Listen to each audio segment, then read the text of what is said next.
Hey, what's up YouTube? Houston here. Should you pay off a charge-off? Well, think about it is, how important is it? Is that charge-off costing you tens of thousands of dollars? Is that charge-off costing you the ability to buy a home? Is that charge-off costing you the opportunity to get a brand new car? Okay, so it just depends on how important this charge-off is to you. Now, here's the thing about understanding of how to deal with a charge-off. That's the main part.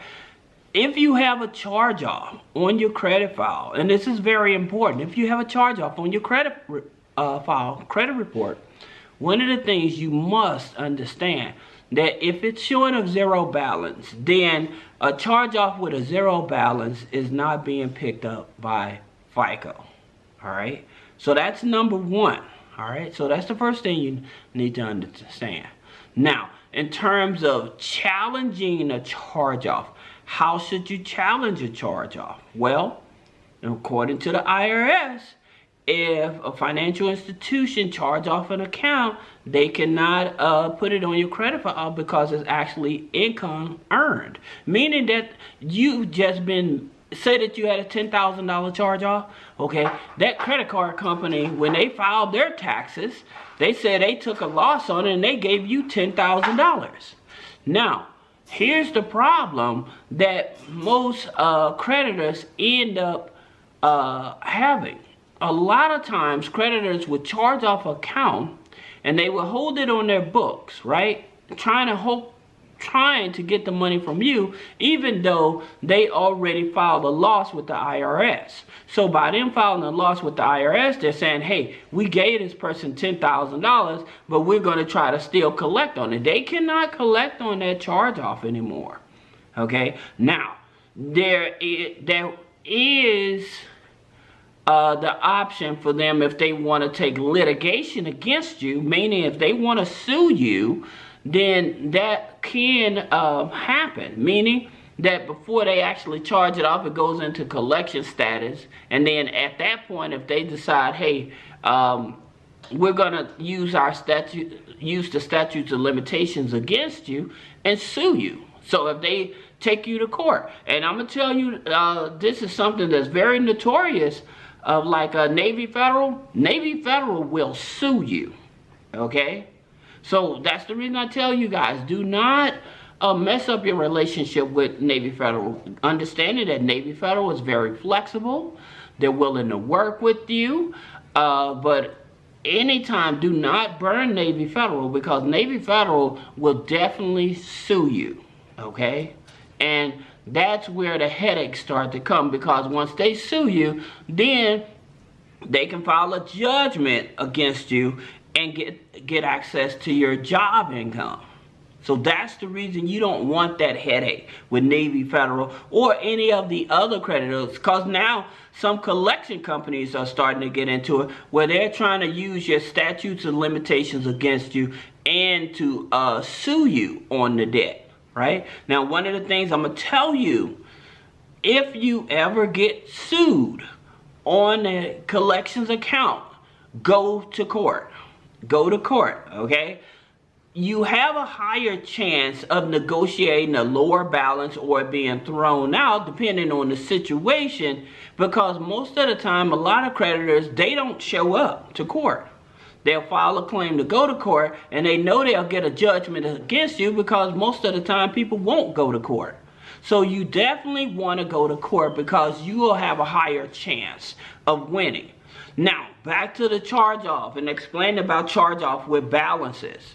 Okay, so if you have a charge-off with a balance and you don't have the ability to pay it, you want to ask for a 1099-C, cancellation of debt. Okay, like I said, when the creditors charge the account off, they are basically saying, okay, I gave you $10,000. You did not pay it back. Now, we're going to file a claim with the IRS saying that we lost $10,000, but at the same time, because you earned, well, you didn't actually earn, you was given $10,000, now that has to be filed on your taxes. Now, here's the thing about it. with some of these creditors. If you do not request that 1099, that's the reason they continue to report this data on your credit file, because you don't know. All you know is a charge off, and give it 7 years, it's going to go away. But at the same time, you still have to think about statutes of limitations. All right. Now, here's another thing. If you have a charge off, okay, and that charge off, that paper was sold to a collection company. Now, depending on, again, if it's right of assignment, meaning that that company, that creditor has a direct relationship with that collection company, their own internal collection company, then again, they can sue you on that. Now, in reference to if it's a third party company that bought the paper, okay, now you may have the opportunity to negotiate about paying it off and having it deleted from the credit report, okay? But here's the thing about it. You have to understand, if you're going to be trying to negotiate with a third-party collection company, you want everything in writing. If they agree that if you pay it off in full, that they will delete it from the credit file. Now, some people get it mixed up because a credit collection company said, well, if you owe $10,000, if you pay us $4,500, you know, we'll no longer report it. Yes, they'll no longer report it, but you'll still have that balance showing up. And that will still pick up by FICO because it's not a zero balance, okay? And it will stay on there settled in full, all right? So that still would be accounted against you. But if you want it to go away to where like it never happened, then you definitely would have to negotiate to where you're paying it off 100% of the balance. Sometimes collection companies, they may do up to 75–80% of the balance, as long as you're paying it right then and there. But you do have to make sure that they give you documentation. Now, here's something else that I'm going to add to this so you understand. When you are requesting a 1099-C, cancellation of debt from the original creditor, contacting the collection department, all right? And if they refuse to give you a 1099, you need to do a follow-up with the CFPB, okay, Consumer Financial Protection Bureau, all right, letting them know that they are not in compliance because you don't have the ability to pay, and you wanted to get that 1099 to write it off on your taxes because you don't have the means to pay it. So you need to file a complaint with the CFPB. That's the second step. And most people don't know that. They would try to get the 1099-C, but with some creditors, they may not want to release that 1099-C, in which they, by law, they have to. But if they don't, you want to do two things in reference to requesting it as well. Two things that you need to do, all right? One, send it in writing, certified mail return receipt. Okay, that's number one.